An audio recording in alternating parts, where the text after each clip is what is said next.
Hello friends, welcome back to my channel Priya Blogs. তো তোমরা সবাই কেমন আছো? আমি তো ভালোই আছি। তো সকালের কাজকর্ম সেরে এবারে রান্না বান্না করতে যাব।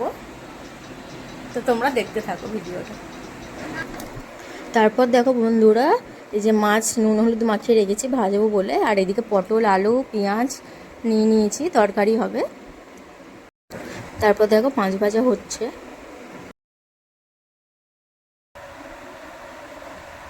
হয়ে গেছে, তুলে নিলাম।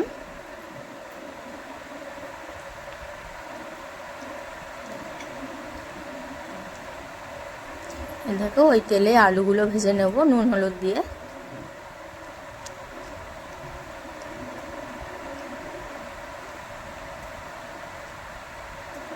তারপরে পটলগুলোও ভেজে নিচ্ছি।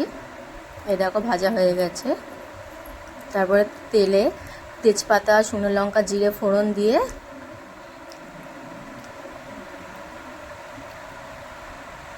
পেঁয়াজ ফোড়ন দিয়ে নিলাম।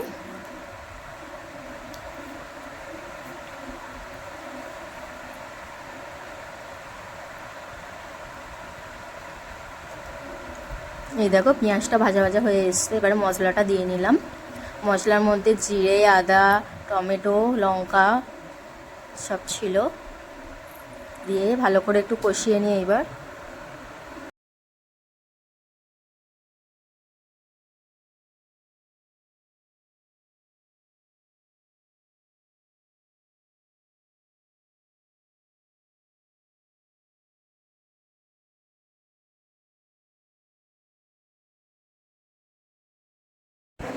এই দেখো মশলা কষানো হয়ে গেছে। তারপরে এই দেখো আলু আর পটল ভাজাগুলো দিয়ে দিলাম, দিয়ে ভালো করে নেড়ে নেব। তারপর দেখো সব রান্না কমপ্লিট। এই যে উচ্ছে আলু ভাতে মাখালাম আর ভাত, আর এই দেখো মাছ দিয়ে আলু দিয়ে পটল দিয়ে তরকারি আজকের মেনু। তারপরে দেখো আমরা ওই যে খেয়ে নিচ্ছি, আর এইদিকে বদমাইশি করছে, জল নিয়ে আর ফেলছে। তারপর বন্ধুরা দুপুরবেলা একটু ঘুমিয়ে পড়েছিলাম। ঘুম থেকে উঠে সব জামা কাপড় পাট করে তারপরে এই যে ও উঠে গেছিলো, ওর জন্য একটু ম্যাগি করলাম। ম্যাগি করে ওকে খাওয়ালাম। আর এদিকে তোমাদের দাদাভাই হিসাবে বসেছে, হিসাব করছে সব।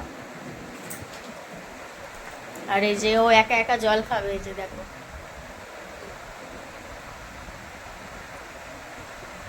দেখো জামা ভিজিয়ে দিল, দেখো কি অবস্থা।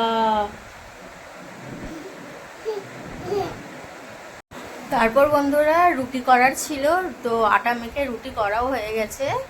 তো তারপরে দেখো এই দেখো ও রুটি দিয়ে সস খাবে বায়না করছিল, এই যে দিয়েছি, ও খাচ্ছে বসে বসে। ভালো, কেমন দেখিয়ে দাও, সুন্দর। আজ এই পর্যন্তই ভিডিওটা যদি ভালো লাগে লাইক কমেন্ট সাবস্ক্রাইব করে দিও, আর আমার পাশে থেকো। সবাই ভালো থেকো, সুস্থ থেকো। Good night.